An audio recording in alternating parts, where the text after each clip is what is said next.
The Earth is in the middle of a massive crisis right now, one that's wiping out species at an alarming rate. We're not just talking about a few animals here and there.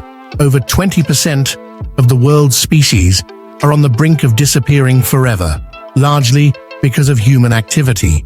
But what if we could actually change that? Imagine being able to turn back time and bring some of these lost creatures back to life. Thanks to breakthroughs in modern science, something that once sounded like pure science fiction is now inching closer to becoming real. The dodo.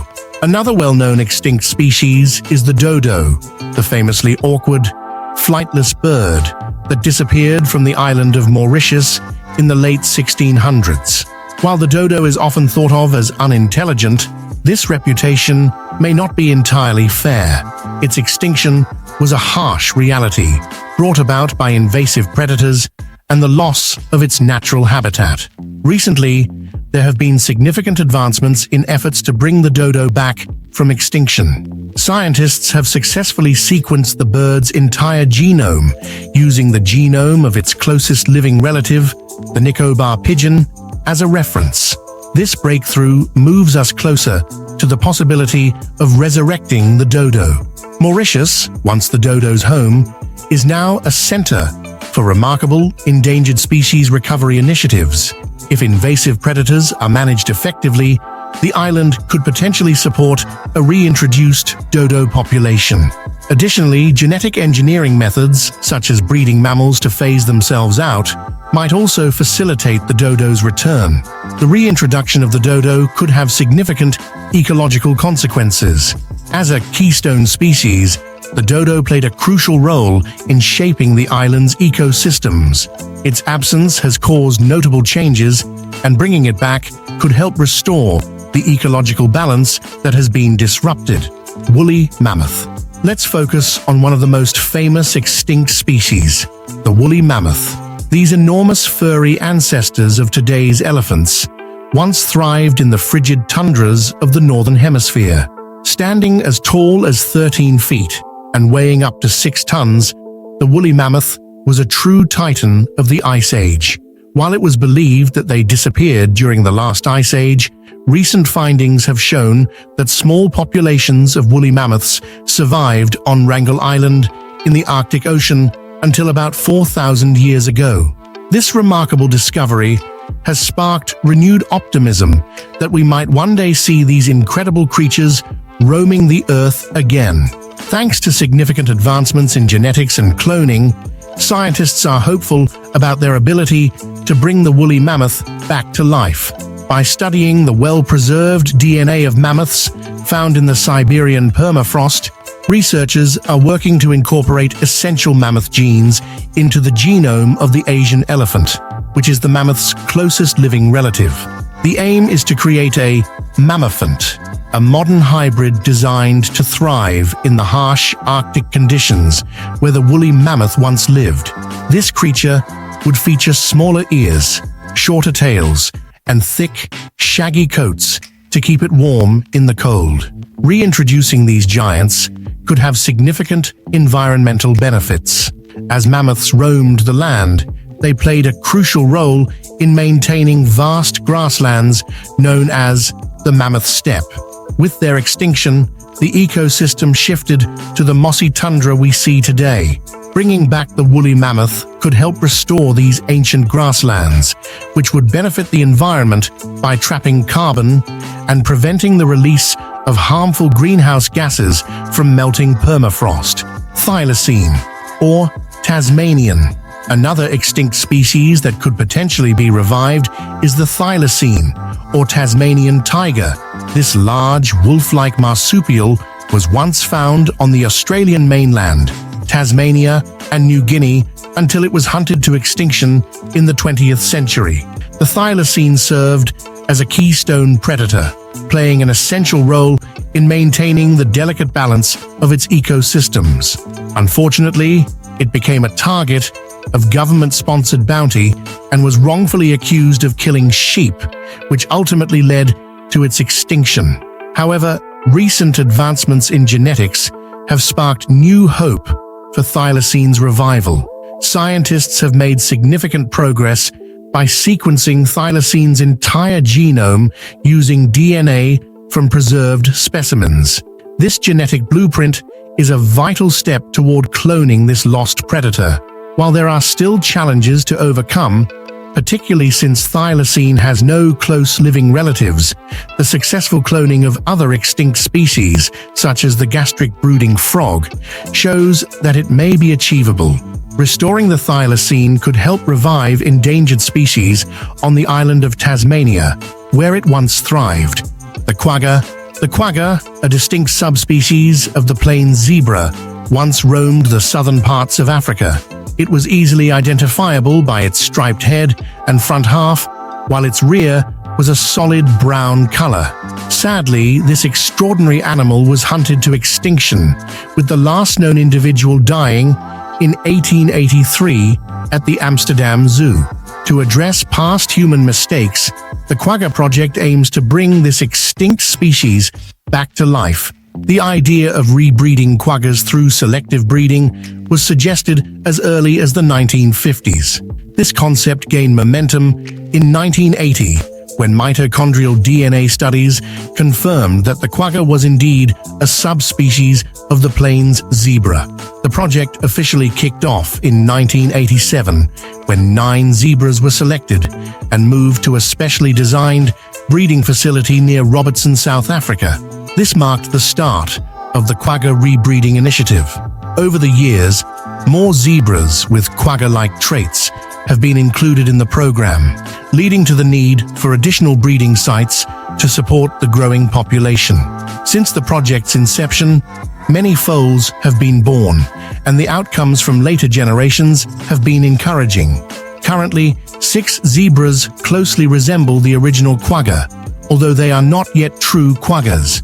These zebras, known as Rao quaggas, include Henry, Freddie, DJ14, Nina J, FD15, and Kumba, all of whom are playing a role in the project's ongoing efforts. The mower. Shifting the focus to another flightless bird, the mower of New Zealand was truly a sight to behold. These enormous, ostrich-like birds reached heights of up to 12 feet and weighed over 500 pounds, making them some of the largest birds to have ever existed. Unfortunately, the mower was hunted to extinction by the Maori people in the late 1600s. However, recent scientific advancements have sparked renewed hopes for the mower's revival. Scientists at Harvard have successfully pieced together the first nearly complete genome of the little bush mower, a bird that stood over 4 feet tall. This remarkable achievement brings us a step closer to potentially bringing these enormous birds back to life. The key to reviving the mower involves identifying a suitable surrogate species that can carry a cloned mower embryo to term. The emu, a close relative of the mower, might be a promising candidate due to its large 6-inch eggs. Although the technical hurdles are considerable, the extensive genetic data gathered provides researchers with hope regarding the mower's possible return. Restoring the mower could significantly impact New Zealand's ecosystems. As a dominant herbivore, the mower played an essential role in shaping its environment. Its reintroduction could help restore the delicate balance that was disrupted by its extinction. Siberian unicorn. Now, let's turn our attention to an even more mythical creature, the Siberian unicorn. This enormous 4-ton animal resembled a giant, hairy rhinoceros more than the elegant horned beings of legend. Recent DNA studies have shown that the Siberian unicorn roamed the grasslands of Eurasia as recently as 36,000 years ago, coexisting with early modern humans. While the extinction of the Siberian unicorn was likely due to its specialized and inflexible diet rather than human hunting, understanding its demise could provide valuable insights for conserving the remaining rhino species today. With only 5 rhino species left, learning from the story of the Siberian unicorn may inform conservation strategies and help prevent history from repeating itself. The possibility of bringing back the Siberian unicorn hinges on discovering a well-preserved specimen that could provide a complete genome. If such a specimen were found, it could reveal the secrets needed to resurrect this ancient giant. Imagine a world where the Siberian unicorn, with its impressive meter-long horn, roams the grasslands of its former habitat once more. The ecological benefits of bringing it back could be substantial, as it might help maintain the delicate balance of these fragile ecosystems. Passenger pigeon. The passenger pigeon, a bird that was once abundant and played a vital role in shaping the forests of North America. At its peak, the population was estimated to be nearly 5 billion, but by the late 1800s, it was hunted to extinction. While the passenger pigeon may not seem like an ideal candidate for revival, its ecological significance is clear. These birds were crucial seed dispersers, and their absence has led to considerable changes in the forests they once inhabited. Restoring the passenger pigeon could help rejuvenate these ecosystems and reverse the damage caused by their extinction. Researchers are working on bringing back the passenger pigeon by utilizing its closest living relative, the band-tailed pigeon. By carefully selecting and swapping the necessary genes, they aim to create a hybrid that closely resembles the extinct species. If they succeed, the return of the passenger pigeon could mark a monumental step in ecological restoration. Imagine the skies once again filled with flocks of passenger pigeons, their numbers so vast that they shaped the very landscapes they inhabited. The thought of witnessing such a sight is both awe-inspiring and humbling, showcasing the power of science and our ability to correct the mistakes of the past. The aurochs. A skeleton of an aurochs dating back 10,000 years has been uncovered. This massive creature weighed nearly a ton and stood about 6 feet tall at the shoulders, according to the National Museum of Copenhagen. During the Pleistocene epoch, which lasted from 2,580,000 to 11,700 years ago, the aurochs roamed widely across Eurasia, North Africa, and the Indian subcontinent. However, by the time human civilization began to emerge, their numbers had significantly decreased from their previous abundance. By the Roman era, only the European aurochs were left. 1,000 years later, the last of their kind was restricted to a small forest in Poland, and by 1627, they had completely disappeared. The first attempts to bring back the aurochs started in the 1930s, led by Heinz and Lutz Heck, who practiced selective breeding of modern cattle. Their efforts resulted in a breed called Heck cattle, which, while interesting, did not closely resemble the original aurochs. Today, various organizations are working to revive this extinct species. The Tauros program and the Taurus project are concentrating on selective breeding, while the Urus project, initiated by the True Nature Foundation, is investigating genome editing methods. There is optimism that reintroducing the aurochs into Europe's wild landscapes will benefit the ecosystem as they were a keystone species. Furthermore, these impressive animals are anticipated to draw tourists, enhancing their importance. The Pyrenean ibex. Our final extinct species is the Pyrenean ibex, a subspecies of the Spanish ibex, a species that has unfortunately gone extinct, mainly due to overhunting in the 19th and 20th centuries. In 1999, the last known Pyrenean ibex, a female named Celia, was captured, fitted with a collar, and released back into her natural habitat after a tissue sample was taken. Tragically, she was later found dead, having been crushed by a fallen tree. In 2003, researchers made a groundbreaking attempt to clone her using Celia's tissue sample. They transferred her cells into goat egg cells, leading to several pregnancies, but only one goat managed to carry the clone to term. Sadly, this clone was born with a lung defect and lived for just 7 minutes. Despite this heartbreaking outcome, the experiment was celebrated as a significant step forward in the effort to bring back the Pyrenean ibex. One of the challenges scientists face is that they only have the DNA of a female ibex. To address this issue, they plan to breed future clones with the closely related southeastern Spanish ibex, with the goal of creating a hybrid that can be selectively bred to closely resemble the original Pyrenean ibex. The idea of bringing extinct species back to life is both fascinating and complicated.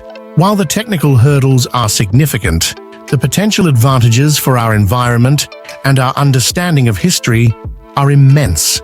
As science continues to explore new frontiers, we may find ourselves in a future filled with astonishing possibilities, a world where the extinct are given a second chance.